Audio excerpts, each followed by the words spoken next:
ఒకప్పుడు పురాణాలని బేస్ చేసుకుని రామాయణం మహాభారతం నుంచి మన దేవుళ్ళ గురించి చాలా సినిమాలు తీసేవారు. తీసిన చాలా సినిమాలకి సక్సెస్ రేటే ఎక్కువ ఉండేది. బట్ సెకండ్ జనరేషన్ కి వచ్చే టైం కి అలాంటి మూవీస్ తగ్గినా సరే అప్పుడప్పుడు దేవుళ్ళని మూవీస్ లో చూపిస్తూనే ఉన్నారు. కొన్ని రోజులకి దేవుళ్ళ గురించి సినిమాలు తీస్తున్నారు కానీ మన పురాణాలు రామాయణం మహాభారతం గురించి సినిమాలు తీయటమే మానేశారు. బట్ త్రివిక్రమ్ గారు, రాజమౌళి గారు ఇలా కొంతమంది డైరెక్టర్స్ మన మైథాలజీ నుంచి కొన్ని ఇన్సిడెంట్స్ ని ఇన్స్పైరింగ్ గా తీసుకొని మూవీస్ లో కొన్ని సీన్స్ ని రాసుకుంటూ ఉంటారు. బాహుబలి లాంటి గ్రేట్ ఫిల్మ్ ని కూడా మన పురాణాల నుంచే ఇన్స్పైర్ అయి రాసుకొని తీసినా సరే అసలు ఈ జనరేషన్ వాళ్ళకి రామాయణం మహాభారతంలోని గొప్ప కథలు, అందులోని గొప్ప క్యారెక్టర్స్, ఇలా మన ఇండియన్ మైథాలజీ గురించి క్లారిటీగా తెలియదు. అలా మొన్న ఓం రౌట్ రామాయణంతో చాలా గొప్పగా ఈ జనరేషన్ కి రాముడు గురించి, ఆయన కథ గురించి చెప్తారనుకుంటే దారుణంగా ఫెయిల్ అయ్యారు. ఎన్నిసార్లు చెప్పినా ఎన్నో విధాలుగా చెప్పడానికి, ఎన్నో విధాలుగా చూపించడానికి, ప్రపంచం మొత్తాన్ని ఇంప్రెస్ చేసే డ్రామా ఉన్న మన మైథాలజీని ఈ జనరేషన్ వాళ్ళకి చెప్పడానికి మన తెలుగు నుంచి ఇద్దరు డైరెక్టర్స్ వాళ్ళ ఫ్యూచర్ ప్రాజెక్ట్స్ తో రాబోతున్నారు. నాగశ్విన్, ప్రశాంత్ వర్మ. నాగశ్విన్ కల్కి పార్ట్ 1, పార్ట్ 2, ప్రశాంత్ వర్మ ఆయన సినిమాటిక్ యూనివర్స్ లో ఫ్యూచర్ లో రాబోయే మూవీస్ తో మన పురాణాలని, అందులోని గొప్ప క్యారెక్టర్స్ ని యూజ్ చేసుకుని చాలా గొప్పగా ఈ ప్రపంచానికి చూపించడానికి రెడీ అవుతున్నారు. వాళ్ళు తీబోయే మూవీస్ కి మన మైథాలజీకి ఎలా సంబంధం ఉంటుంది, వాళ్ళు ఎలా లింక్ చేస్తారో క్లారిటీగా మాట్లాడుకునే ముందు ఇప్పుడు నేను చెప్పేది జాగ్రత్తగా వినండి, తర్వాత మీకే క్లారిటీగా అర్థమవుతుంది. మన పురాణాల ప్రకారం 4 యుగాలు ఉంటాయి తెలుసు కదా. సత్యయుగం, త్రేతాయుగం, ద్వాపర యుగం, కలియుగం. మన మైథాలజీలో మనం చెప్పుకునే కథలన్నీ ఒక్కొక్క యుగంలో జరిగినవి. అయితే సత్యయుగంలో ఒక మనిషి యావరేజ్ గా 1,00,000 సంవత్సరాలు బతికేవారు, 32 అడుగులు ఎత్తుండేవారు. త్రేతాయుగంలో మనిషి 10,000 సంవత్సరాలు బతికితే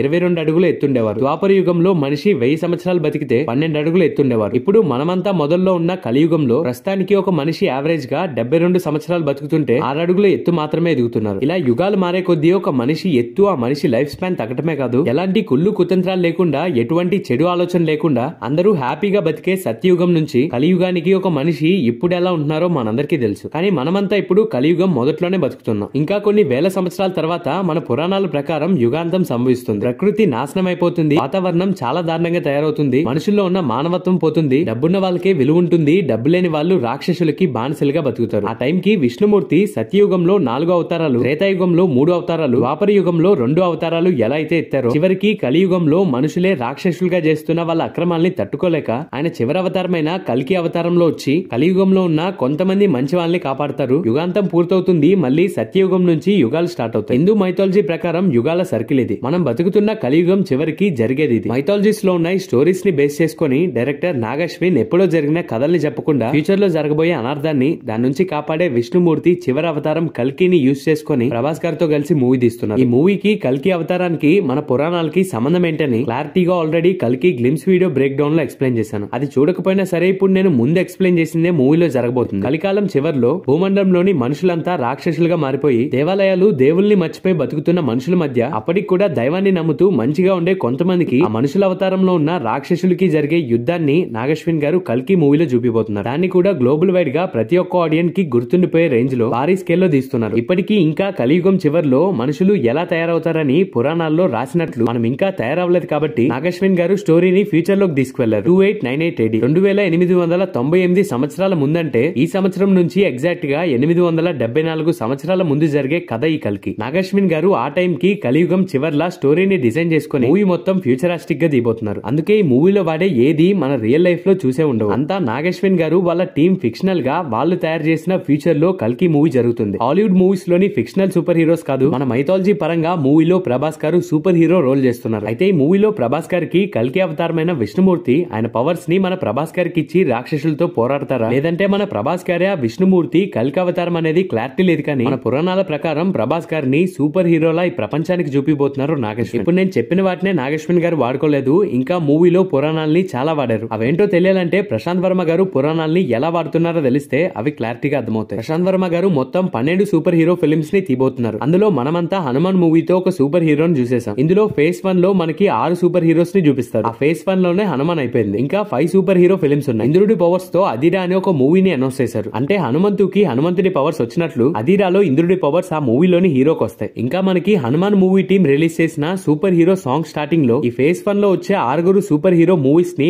కామిక్స్ లా చూపిస్తారు. అందులో పరశురాముడు, అశ్వత్థామ, గరుత్మంతుడు పిక్స్ కూడా ఉన్నాయి. అంటే ఫ్యూచర్ లో వీళ్ళ పవర్స్ తో కూడా సూపర్ హీరో ఫిల్మ్స్ ని చూస్తారు. ఇలా ఫేజ్ 1 లో ఉన్న 6 సూపర్ హీరో ఫిల్మ్స్ ని ప్రశాంత్ వర్మ గారి టీమ్ లో ఒక్కొక్క డైరెక్టర్ డైరెక్ట్ చేస్తారు. ఫేజ్ 2 లో ఇంకొక 6 సూపర్ హీరోస్ ని చూపిస్తారు. బట్ ఇంతమంది సూపర్ హీరోస్ ఎందుకు అవుట్ అవుతారనే రీజన్ ని ప్రశాంత్ వర్మ గారు డైరెక్ట్ చేస్తున్న జై హనుమాన్ మూవీలో క్లారిటీ ఇస్తారు. హనుమంతుడు రాములు వారికి ఏమని మాటిచ్చారనే కాన్సెప్ట్ తో జై హనుమాన్ మూవీ రాబోతుంది. నేను ఇప్పుడు చెప్పేది మీకు ఎలా అనిపిస్తుందో కానీ నాగేష్ సింగ్ ప్రకారం త్రేతాయుగంలోని రాముడు హనుమంతుడి దగ్గర తీసుకున్న మాట కలియుగం చివర్లో యుగాంతం టైం కి నా ఆఖరి అవతారమైన కల్కి అవతారంలో మళ్ళీ వస్తాను హనుమ, చిరంజీవిగా భూమండలంలోనే ఉంటావు కాబట్టి అప్పటికి నాతో పాటు చెడునంతం చేయడానికి సహాయంగా ఉండాలని రాముడు హనుమంతుడి దగ్గర మాట తీసుకున్నట్లు ప్రశాంత్ వర్మ గారు స్టోరీని నడిపించొచ్చు. అలా కలికాలం చివర్లో విష్ణుమూర్తి చివరి అవతారమైన కల్కి అవతారానికి హనుమంతుడే కాదు ప్రశాంత్ వర్మ గారి ఫ్యూచర్ ప్రాజెక్ట్స్ లో ఆయన క్రియేట్ చేసిన 12 మంది సూపర్ హీరోస్ కూడా హనుమంతుడితో కలిసి ఆ కల్కి అవతారంలో వచ్చిన విష్ణుమూర్తికి చెడునంతం చేయడానికి జరిగే ఒక పెద్ద యుద్ధానికి సాయం చేస్తారు. అటు నాగశ్విన్ ఇటు ప్రశాంత్ వర్మ ఇద్దరు మన పురాణాల ప్రకారం ఫ్యూచర్ లో జరగబోయేదాన్ని ఫిక్షనల్ గా మనకి ఇంత ప్లానింగ్ తో చూపించడమే కాదు, మరణం లేకుండా ఇంకా మనతోనే జీవిస్తున్న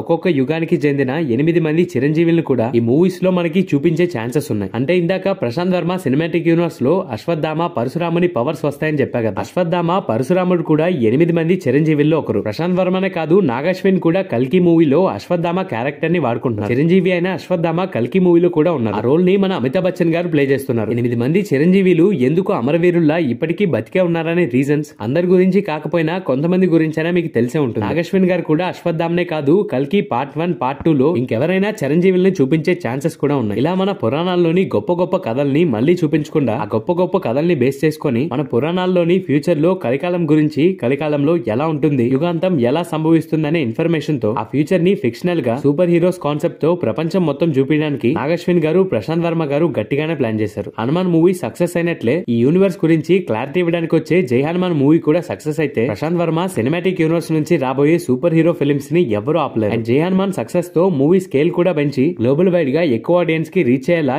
ఎక్కువ లాంగ్వేజెస్ లో మూవీస్ ని రిలీజ్ చేయొచ్చు. అంతే మన ప్రభాస్ గారు తీస్తున్న కల్కి మూవీ కూడా 2 పార్ట్స్ గా రాబోతుందంట. ఇండియాలోని బిగ్గెస్ట్ స్టార్స్ తో తీస్తున్న ఈ ప్రాజెక్ట్ ని నాగశ్విన్ గారు ప్రాపర్ గా హ్యాండిల్ చేస్తే పార్ట్ 1 పార్ట్ 2 తో ఈ కల్కి అనే సూపర్ హీరో ఫిల్మ్ తో సెన్సేషన్ క్రియేట్ చేయొచ్చు. ఇలా ప్రశాంత్ వర్మ గారు నాగశ్విన్ గారు మన మైథాలజీని బేస్ చేసుకుని సూపర్ హీరో ఫిల్మ్స్ గా గ్లోబల్ వైడ్ గా సెన్సేషన్ క్రియేట్ చేసి టాలీవుడ్ స్థాయిని మరింత పెంచడానికి రెడీగా ఉన్నారు. అంతా అనుకున్నట్లే పర్ఫెక్ట్ గా వచ్చి ఈ మూవీస్ ఎక్స్పెక్ట్ చేసిన దానికంటే భారీ సక్సెస్ అయితే అదే చాలు. మన వాళ్ళు పురాణాలతో చేయబోయే సెన్సేషన్ క్లారిటీగా అర్థమైంది అనుకుంటున్నాను. ఇన్ఫర్మేషన్ మీకు ఏ మాత్రం నచ్చినా మర్చిపోకుండా వీడియోకి లైక్ చేయండి. ఒకసారి ఛానల్ ఓపెన్ చేసి కంటెంట్ చెక్ చేసి నచ్చితే తప్పకుండా సబ్స్క్రైబ్ చేసుకొని బెల్ ఐకాన్ క్లిక్ చేసుకొని డైలీ పెట్టే వీడియోస్ చూస్తూ నాకు సపోర్ట్ చేయండి. ఈ రోజు మీరు చూసిందే కాదు ఇంకా ఇలాంటి వీడియోస్ తో మిమ్మల్ని ఎంటర్టైన్ చేస్తూనే ఉంటాను. నచ్చితే వీడియో గైస్ మరో ఇంట్రెస్టింగ్ వీడియోతో మళ్ళీ కలుద్దాం.